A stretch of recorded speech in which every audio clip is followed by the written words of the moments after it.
कल शाम को लगभग 8 बजे के करीब हमारा जाट कॉलेज के जिम्नेजियम हॉल में एक इंसिडेंट हुआ है जिसमें 5 व्यक्तियों की अभी तक मृत्यु हो चुकी है और 2 व्यक्ति जिनके ट्रीटमेंट चल रहा है पीजीआई रोहतक में और एक व्यक्ति रेफ़र हो चुका है मेडिसिटी गुड़गांव में।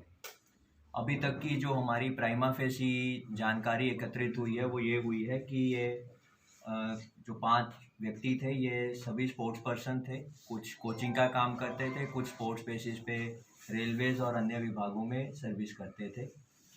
जो हमारा मेन एक्यूज्ड है सुखविंदर, वो भी रेसलिंग कोच है जो कुछ दिनों से जाट कॉलेज के जिम्नेजियम में रेसलिंग कोचिंग का काम कर रहा था और कुछ कंप्लेंट्स आने की वजह से उसको जो मेन डीपीआई थे जाट कॉलेज के मिस्टर मनोज मलिक, उन्होंने उसकी सर्विसेज को टर्मिनेट कर दिया था।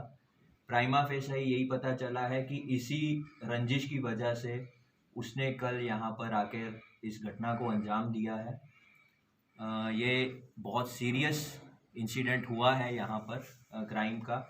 इसमें हमारी रोहतक पुलिस की, एसटीएफ की और बाकी डिस्ट्रिक्ट्स की पुलिस भी इस इंसिडेंट को और इस एक्यूज को नैप करने के लिए लगातार एफर्ट्स कर रही हैं। डीजीपी हरियाणा ने इस इन्वेस्टिगेशन को लगातार मॉनिटर कर रहे हैं। हमारे एडीजी रेंज और बाकी सीनियर ऑफिसर्स भी इस इन्वेस्टिगेशन को मॉनिटर कर रहे हैं और डीजीपी हरियाणा ने इस एक्यूज पर 1 लाख का इनाम ऑलरेडी अनाउंस कर दिया है। और मेरी सभी से आपके माध्यम से अपील है कि अगर इस व्यक्ति की कहीं भी कोई सूचना मिले तो वो रोहतक पुलिस के मेरे मोबाइल नंबर्स पर डीएसपी सांपला और श्री नरेंद्र कादियान और डीएसपी रोहतक श्री विनोद कुमार, इस एसआईटी में दोनों डीएसपीज़ को और हमारे क्राइम यूनिट्स को, सीआईए की टीम को, डिटेक्टिव की टीम को अगर कोई भी इंफॉर्मेशन मिलती है प्रोवाइड करें। हम उनका नाम गुप्त रखेंगे और उनको उचित इनाम प्रोवाइड करवाएंगे। एज ऑफ नाउ हमारे पास जो एकत्रित सूचना है वो यही है कि एक एक्यूज था, लेकिन इसमें अन्य एक्यूज की इन्वॉल्वमेंट से अभी मैं इनकार नहीं कर पाऊँगा और जो भी इसमें दोषी होगा उसको पकड़ के उसको सख्त से सख्त सज़ा दिलवाई जाएगी। और अभी उन 5 व्यक्तियों का जो कल रात के इंसिडेंट में डिसीज हुए हैं उनके पोस्टमार्टम और अन्य प्रोसेसेस चल रहे हैं। हमारी सीन ऑफ क्राइम टीम्स मौका वारदात से अलग अलग सबूतों को, साक्ष्यों को एकत्रित कर रहे हैं। हम सीसीटीवी फुटेज भी कलेक्ट कर रहे हैं और आसपास के जो भी कैमरास की फुटेज आएगी उसको एकत्रित करके एविडेंस के रूप में इस केस इन्वेस्टिगेशन में किया जाए। सर, मरने वालों के क्या नाम है और क्या इनका रिलेशन थोड़ा? देखिए, जो मेन है मिस्टर मनोज मलिक, वो यहाँ पर डीपीआई थे जाट कॉलेज में। उनकी वाइफ मिसेस साक्षी मलिक हैं, वो रेलवेज़ में सर्विस करती थी। उनका बेटा है वो अभी माइनर है, वो अभी इंजर्ड है और उसका पीजीआई में अंडर ट्रीटमेंट है। वो 4 साल का छोटा बच्चा है। उसके अलावा सतीश कोच हैं जिनको जो यहाँ पर कोचिंग का काम करते थे। उसके अलावा हमारे जो एक प्लेयर थी मथुरा की रहने वाली थी और वो यहाँ पर प्रैक्टिस करती थी। उनकी डिटेल्स हम एकत्रित कर रहे हैं कि वो जाट कॉलेज की स्टूडेंट थी या फिर यहाँ पर सिर्फ कोचिंग के लिए यहाँ पर आई हुई थी। तो ये अभी तक हमारी तफ्तीश में क्या निकल चुका है इसमें? जिस तरह से कल हमसे बात हुई है सुखविंदर की सुबह 7 बजे जी, तो सुखविंदर ने जिस तरह से कहा कि जो हिस्सेदारी को लेके उनका कुछ मुलमुटाव था मनोज मलिक के साथ, क्योंकि ये था तो जाट कॉलेज का अखाड़ा, लेकिन इसमें प्राइवेट बच्चे भी प्रैक्टिस करते थे जिनसे फीस ली जाती थी। देखिए, अभी क्योंकि मनोज मलिक ऑलरेडी एक्सपायर हो गए हैं और सुखविंदर हमारी कस्टडी में आया नहीं है, तो इस समय मोटिव या कोई कारण पक्की तौर पे कह पाना इस समय मैं उस पोजीशन में नहीं हूँ। वो इन्वेस्टिगेशन जांच का विषय है और जैसी कोई चीज़ सामने आएगी वो आपको जरूर बताएगा। सर, कोई आई विटनेस मिला है पुलिस को? देखिए, आई विटनेसेस अभी कोई सामने नहीं आया, लेकिन जैसे हमें फीडबैक है वो ये है कि वहाँ पर कई आई विटनेसेस होने चाहिए, लेकिन अभी तक कोई सामने नहीं आया। कितनी जगह गोलियां चली हैं सर? हमें मौके से कुछ खाली कारतूस वगैरह बरामद हुए हैं। उन लोगों का पोस्टमार्टम चल रहा है जो 5 डिसीज्ड हैं। पोस्टमार्टम के बाद ही ये कहा जा पाएगा कि बुलेट इंजरीज उनके कितनी हुई हैं, और उससे पहले ये कह पाना कि कितनी गोलियां चली हैं वो मुनासिब नहीं है। क्या कोई सीसीटीवी फुटेज भी हाथ लगा है? अभी हमारी टीम्स इकट्ठी कर रही हैं। दे आर जैसे हम यहाँ पर बात कर रहे हैं, हमारी टीम्स अलग अलग पॉइंट्स की एकत्रित कर रही हैं। जो भी फुटेज आएगी वो जरूर। एफआईआर में कई और लोगों पर भी शक जताया है मृतक के भाई। देखिए, वो हम भी कह रहे हैं कि इस घटना में एक या एक से ज्यादा की इन्वॉल्वमेंट को अभी हम इनकार नहीं कर रहे। अभी जो प्राइम एक्यूज है वो सुखविंदर है, उसके अलावा जो भी एक्यूज होगा उसको भी नैब किया जाए। नेगोशिएशन चल रही थी इनकी शाम को, वहाँ मीटिंग जो चल रही थी, इकट्ठे बैठे थे। देखिए, क्योंकि जो लोग मीटिंग में थे 5 उनमें एक्सपायर हो चुके हैं, सुखविंदर फरार है और 2 व्यक्ति, एक छोटा बच्चा है और एक व्यक्ति अंडर ट्रीटमेंट है।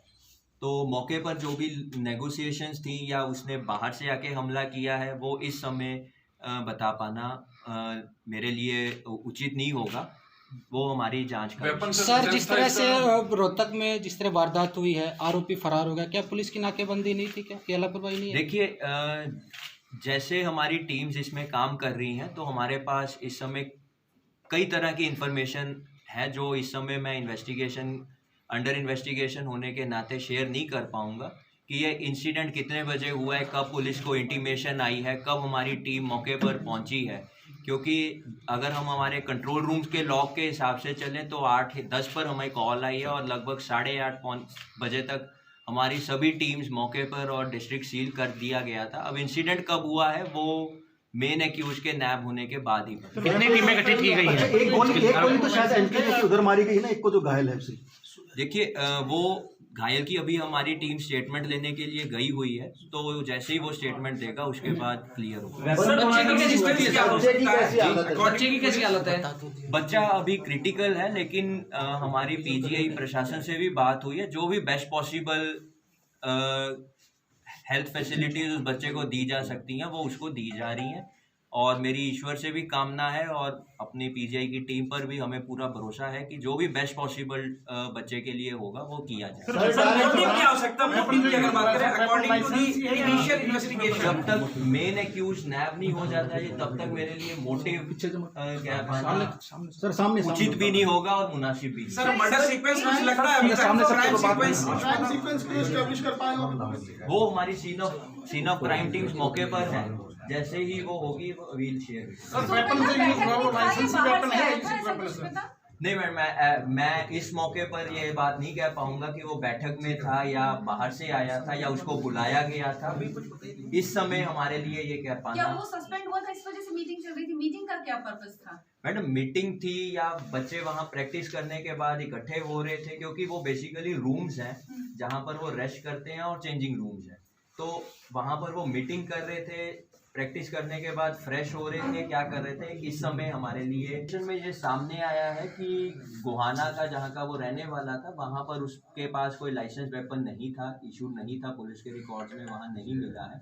और जैसे ही वो नैब होगा तो क्लियर। सर, आप उनके परिवार के लोगों से मिलकर आए हैं पोस्टमार्टम, उन्होंने अपनी सुरक्षा पर जो सवालिया निशान उठाया कि वो सभी को जानता था कि उनको खतरा है कि कहीं ना कहीं दूसरे लोगों को टारगेट ना करें, उस पर क्या कहेंगे? परिवार की सुरक्षा, जैसे मैं वहाँ पर भी उनको आश्वस्त करके आया हूँ कि हमारे लिए एक अहम इशू है और हमारी एक अहम जिम्मेवारी है कि उनको सुरक्षा प्रोवाइड करवाना। हमारे क्योंकि इस इंसिडेंट में कुछ परिवार सोनीपत रहते हैं, कुछ झज्जर रहते हैं। मेरी ऑलरेडी दोनों डिस्ट्रिक्ट एसपी से बात हो चुकी है और जहां पर भी उनको सिक्योरिटी की रिक्वायरमेंट होगी और उनकी डिमांड होगी वो हम एप्रोप्रिएट असेसमेंट करके उनको प्रोवाइड करेंगे। सर, आखिरी सवाल ये है कि क्या आरोपी के परिवार ने उसको जायदाद से पहले बेदखल कर दिया था? वो एक कुछ मीडिया में सर्कुलेट हो रहा है एक डॉक्यूमेंट, उसकी ऑथेंटिसिटी के बारे में मैं नहीं बोल पाऊंगा, लेकिन अगर कुछ आएगी सूचना, क्योंकि अभी ये केस इन्वेस्टिगेशन में है, तो वो जैसे ही कुछ आएगा। एसपी सर, इस तरह का जो साइलेंट मोटो होता है इसके बारे में पुलिस भी क्या कर सकती है? निश्चित तौर पर जाहिर सी बात है, लेकिन फिलहाल जो देखिए ये इन्वेस्टिगेशन का विषय है, इससे हमारी तफ्तीश प्रभावित होगी, तो ये मैं अभी शेयर नहीं कर। जांच टीम मेरे को ये पूरा भरोसा है कि ये जल्दी ही पुलिस की गिरफ्त में होगा, क्योंकि ये हमारे लिए एक बहुत बड़ा चैलेंज है और पूरी हरियाणा पुलिस, रोहतक पुलिस और हमारे पड़ोसी ज़िलों की पुलिस और इवन हमारी दूसरी स्टेट पुलिस जिनके साथ हम कोऑर्डिनेशन में काम कर रहे हैं, इस इशू को और इस एक्यूज को जल्दी ही